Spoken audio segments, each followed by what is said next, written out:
There is an ingredient that lab studies show can outperform kojic acid at blocking the enzyme behind dark spots, and almost nobody in skincare community is talking about it. It's not vitamin C, it's not niacinamide, it's not retinol. It's called hexylresorcinol, and by the end of this video, you're going to understand exactly why it deserves a spot in your routine. Before we get into it, if you're new here, welcome. On this channel, we go beyond the basics and actually look at the science behind ingredients so you can stop wasting your money on things that don't work. Now, dark spots, hyperpigmentation, melasma, post acne marks. These are some of the most searched skincare concerns on the internet, and yet the conversation always circles back to the same handful of ingredients: kojic acid, vitamin C, alpha arbutin. These are great, but there's a whole world of brightening actives that are quietly sitting on the ingredient list doing serious work while nobody gives them any credit. Hexylresorcinol is at the top of that list, so let's break it down. Hexylresorcinol, let's call it HR for short, is a synthetic compound that belongs to the resorcinol family.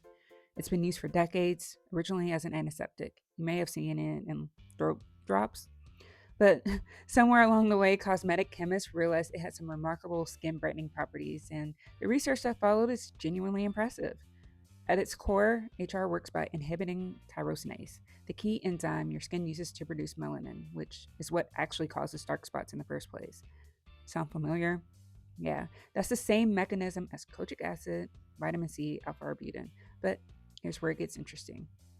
Multiple independent studies have measured how potent different brightening ingredients are at blocking tyrosinase, and hexylresorcinol consistently ranks among the most effective. One widely cited measurement puts HRIC50, that's the concentration needed to inhibit tyrosinase by 50%, at around 1.2 micromolar. Kojic acid, by comparison, sits in the range of 500 micromolar in the same type of assays. That's a meaningful difference in potency. But I have to be transparent here. There are lab measurements using enzyme assays, not head to head clinical trials on real skin. So we're not saying HR will produce dramatically different results in every person, but that's the kind of potency gap in lab data that does matter to formulators. And it's one of the reasons HR is increasingly showing up in premium serums. On top of its raw potency, HR also has a dual mechanism. It doesn't just block tyrosinase. Research shows that it works to reduce melanin production in human melanocyte cell cultures, hitting pigmentation from more than one angle. So, unlike kojic acid, which is notoriously unstable and can oxidize before it even reaches your skin, HR is significantly more stable in formulations, meaning it stays active longer. There have been real clinical studies on hexylresorcinol, not just data. A randomized double-blind split-phase trial looked at a combination of 0.4% hexylresorcinol and 3% niacinamide, applied twice daily over 12 weeks. Participants showed significant improvement in dark spot reduction, skin tone evenness, fine lines, and firmness, with no adverse events reported. That's a real clinical trial on real people with real results. Another key finding across multiple studies, the tolerability profile is really good. Unlike some brightening agents, kojic acid can be sensitizing for some people, and high dose vitamin C can cause stinging. So, HR is genuinely well tolerated, including on sensitive skin. It also has antioxidant and mild anti inflammatory properties. That matters because inflammation is one of the main triggers of post inflammatory hyperpigmentation. That's the dark marks that show up after a breakout. Okay, so, if it's this effective and this well tolerated, why isn't everyone talking about it? Well, number one, it's expensive to source. Kojic acid is cheap. Niacinamide is cheap. HR costs more to produce, which means brands use it less often.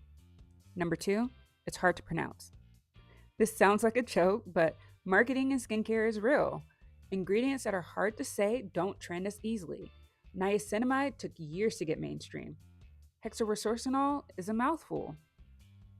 Number three, the indie skincare community just hasn't latched onto it yet. The viral skincare cycle tends to amplify what's already popular. HR flies under the radar because it doesn't have a passionate fan base pushing it. But slowly, it's showing up more, especially in premium serums and anti-aging treatments. So, how do you actually incorporate hexylresorcinol into your routine? First, look at it in serums and treatments. Clinical studies have used concentrations around 0.4 to 0.5%, and that's the range you want to aim for.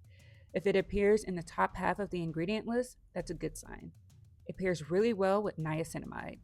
The clinical trial I mentioned used exactly that combination, and the synergistic effect on pigmentation was notable. You can also use it alongside vitamin C in the morning or with low dose retinol at night. SPF is non negotiable when you're targeting hyperpigmentation. Any brightening ingredient becomes significantly more effective when you're not undoing the work with UV exposure every day.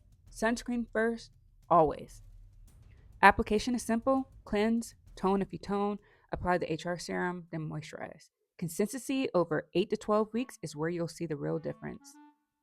Hexylresorcinol is a highly stable, well tolerated brightening ingredient with strong lab data on tyrosinase inhibition and real clinical trial evidence supporting its use for dark spots and uneven skin tone. It's underused not because it doesn't work, but because it's expensive, hard to say, and hasn't gone viral yet. The science was there long before the hype. Skincare isn't about the most popular ingredient, it's about the right ingredient for your skin, and sometimes that ingredient is the one nobody's talking about. If you found this useful, give it a like. It genuinely helps this channel reach more people who are tired of surface level skincare advice. Drop in the comments, have you ever tried a product with hexylresorcinol? I'd love to know your experience.